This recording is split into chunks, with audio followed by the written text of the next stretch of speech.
But if everyone owes money, who is actually getting paid? Every country on Earth is in debt. But if everyone owes money, who exactly is being paid? Global debt has surpassed $300 trillion, nearly 3 times the size of the world economy. If every nation is in debt, the lender is no longer obvious. The system begins to owe itself. Debt is not a side effect of the modern world. It is its foundation.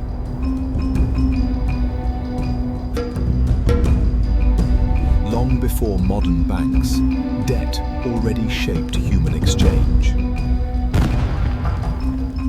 National debt was born not from welfare, but from war.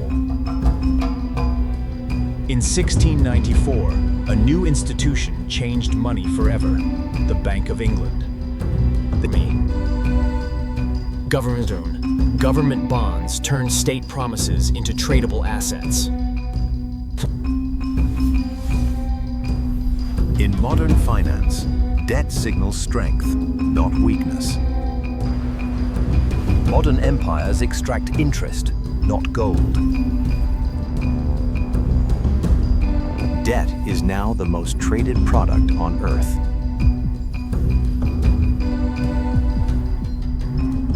Through savings and investments, our money flows through institutions, becoming the bonds and pensions that fuel the global economy.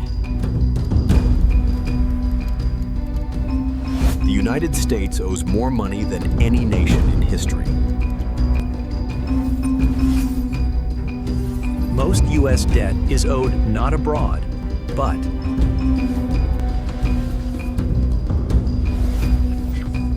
China holds only a small fraction of U.S. debt. The system pays itself over and over again.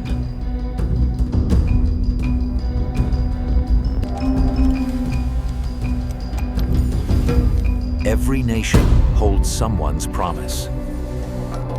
Democracy chooses leaders. Markets decide survival.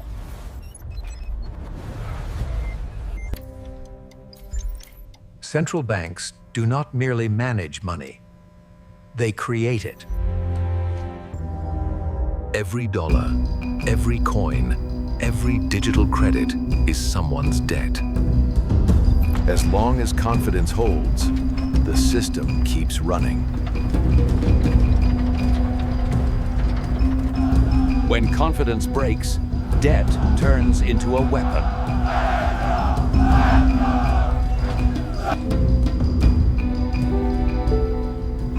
Bailouts saved balance sheets, not people. When nations fall, international creditors take control. A single downgrade can shake an entire nation. Debt crises are not accidents. They are features of the system.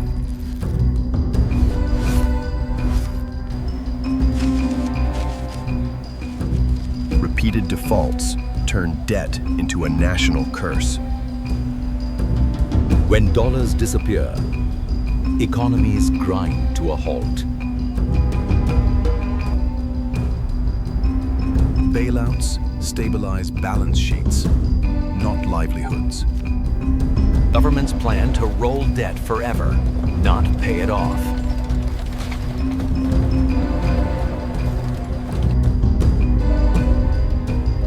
For investors, government debt is not risk. It is safety. If governments paid all their debt, global finance would collapse.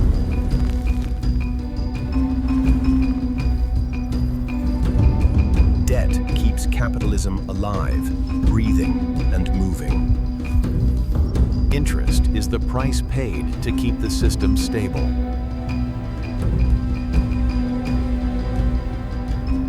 Low interest rates keep massive debts serviceable. Cheap money allows governments to carry enormous debt loads. Japan shows that debt alone does not cause collapse.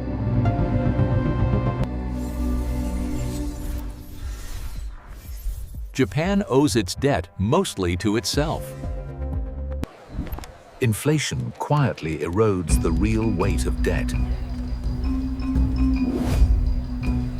Too much inflation destroys trust, and with it, money itself.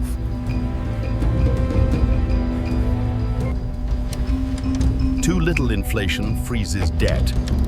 Too much destroys trust. Not all debt is equal.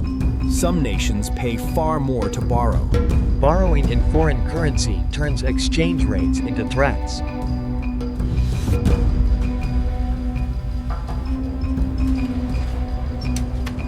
Reserves buy time when confidence begins to crack.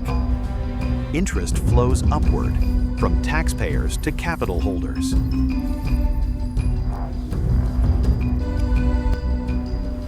Those who own debt grow wealthier. Those who pay it fall behind. Debt separates those who earn interest from those who pay it.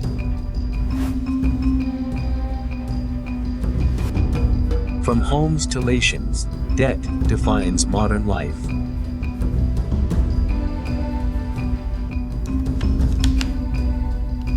Unlike households, governments never need to fully pay debt off.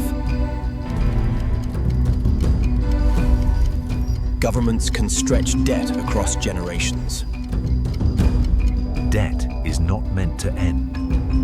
It is meant to continue. Central banks buy debt to keep markets liquid and stable.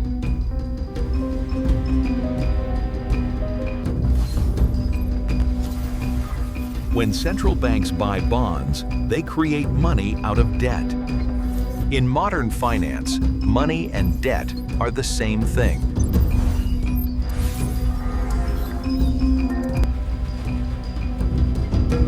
The global financial system runs on trust, not repayment. When trust disappears, money stops moving.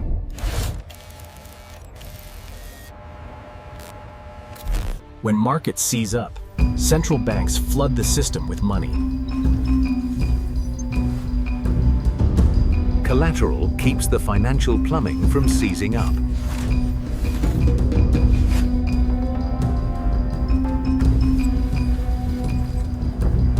In modern markets, government bonds function almost like cash.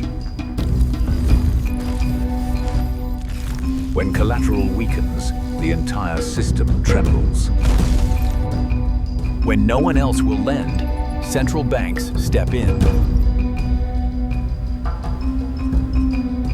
Debt does not just fund governments, it shapes their choices.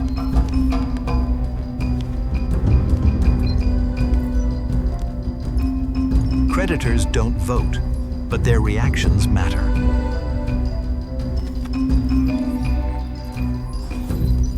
Debt disciplines governments long after elections end. Heavy debt limits how sovereign a nation truly is. Loans often come with rules that reshape entire economies.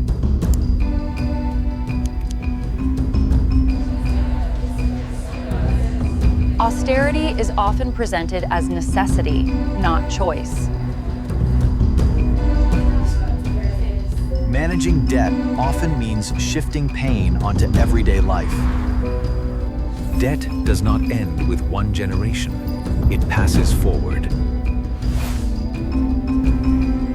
Debt promises growth today while shifting costs into tomorrow.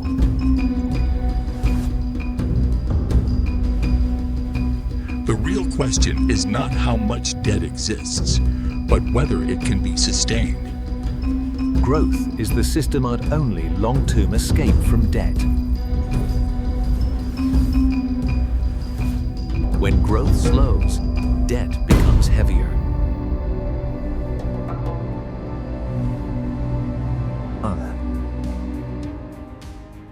An aging population makes debt harder to sustain.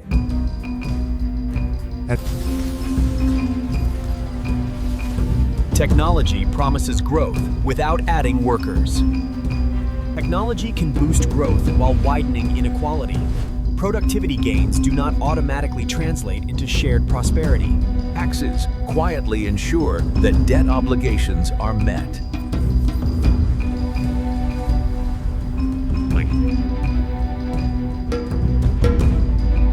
Deficits allow governments to spend tomorrow's money today. In crises, debt expands faster than debate.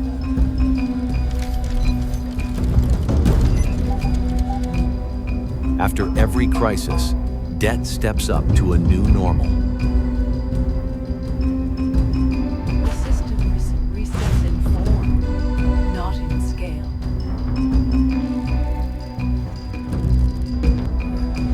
The system is designed to grow through borrowing.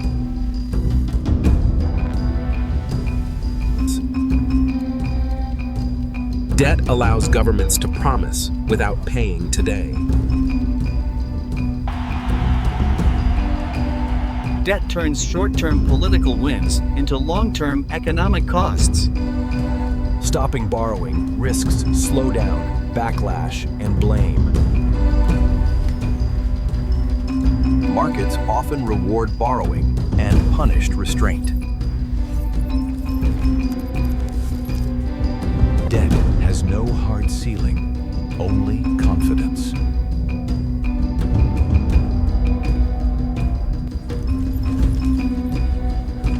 When confidence breaks, debt turns dangerous.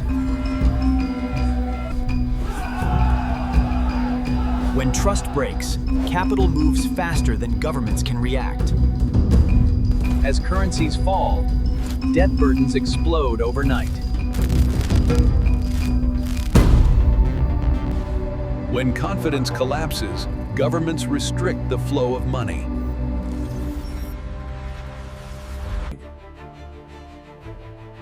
When nations run out of options, international lenders step in.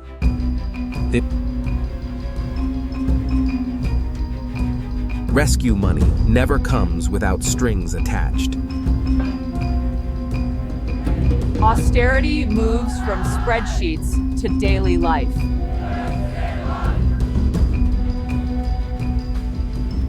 When debt cannot be paid, it is restructured. Default shatters trust faster than any statistic.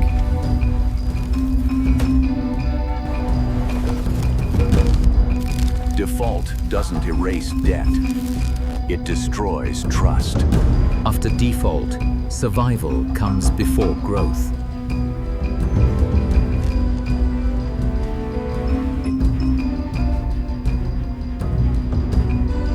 Default spreads losses far beyond foreign creditors. Forgiving debt can reset systems or encourage risk.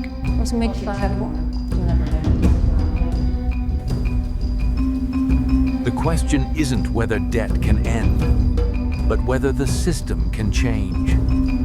Some propose systems where money is no longer born from debt. Digital currencies could give states unprecedented control over money. Programmable money can enforce policy instantly and invisibly.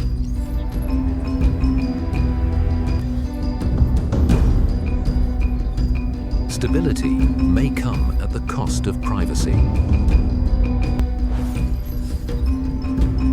The future of money will be decided by who controls its rules. Money works because power is accepted as legitimate. At the end of the chain, money survives on public trust. At the end of the chain, money survives on public trust. Debt does not reward everyone equally. It concentrates power. Debt was never meant to disappear. It was meant to endure. Debt is not somewhere else. It is woven into everyday life. The system persists because no part can exit without breaking everything. There is no clean exit from a system built on debt.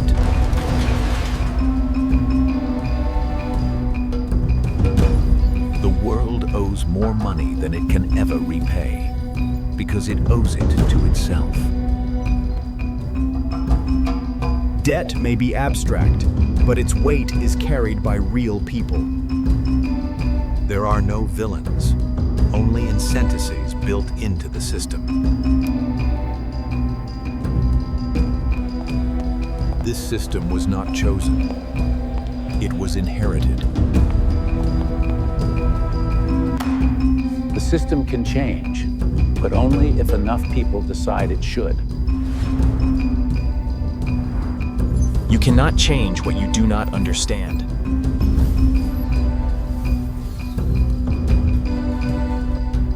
Debt is a promise, and the world runs on promises we believe will be kept.